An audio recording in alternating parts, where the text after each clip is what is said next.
దేవుని దూతతో గిద్యోను చెప్తున్న మాట ఏంటో తెలుసా? నిజంగా దేవుడు మాకు తోడుగా ఉంటే అసలు మా దుస్థితి ఎందుకు ఎలా ఉంటుంది? నిజంగా దేవుడు మాకు తోడుగా ఉంటే ఐగుప్తులో చేసిన అద్భుతాలు ఏవి ఈరోజు? ఈ మాట అనగానే వచ్చింది ఎవరండి? యెహోవా దూత. పరాక్రమ గల బలాఢ్యుడా, దా బయటికి రా, గాను సాటును దాక్కున్నావేంటి అంటున్నావు. నిజంగా దేవుడు తోడుగా ఉంటే మాకు ఈ దుస్థితి ఎందుకు వస్తుందయ్యా?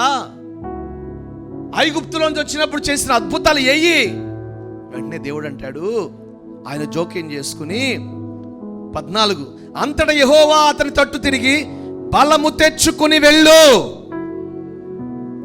బలం అనే దగ్గర ధైర్యం అని పెట్టుకోండి. ధైర్యము తెచ్చుకుని వెళ్ళు. ఆయన నీ విషయములో అద్భుత కార్యములు చేస్తాడు. భయముతో, భీతితో, గానుగ చాటున దాగుకున్నంత వరకు ఆయన మీ పట్ల అద్భుతాలు చేయలేడు. ఏమీ చేయలేడు. ధైర్యము కలిగి నా దేవుడు నాకు తోడై ఉన్నాడు, ఆయన నాకు మేలే చేస్తాడు, ఆయన చేసే అద్భుతాలు నేను చూస్తానని నీవు ఒక అడుగు ముందుకు వేయగలిగినట్లయితే ఆయన నీ పక్షమున అద్భుతాలు చేస్తాడు. హల్లెలూయా, హల్లెలూయా. ఈరోజు మరలా చెప్తున్న దేవుని సేవకునిగా, ఆయన కార్యాల కొరకు ఎదురు చూచేవాడు ఎలా ఉండాలంట? ప్రభువుని బట్టి ఎలా ఉండాలి?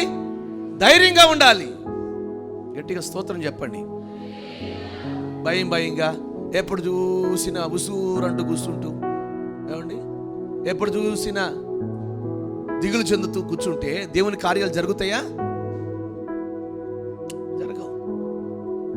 పిరికి వారు పరలోక రాజ్యానికి వారసులు కారు. ఈ వాక్యం తెలిసిన వారు స్తోత్రం చెప్పండి.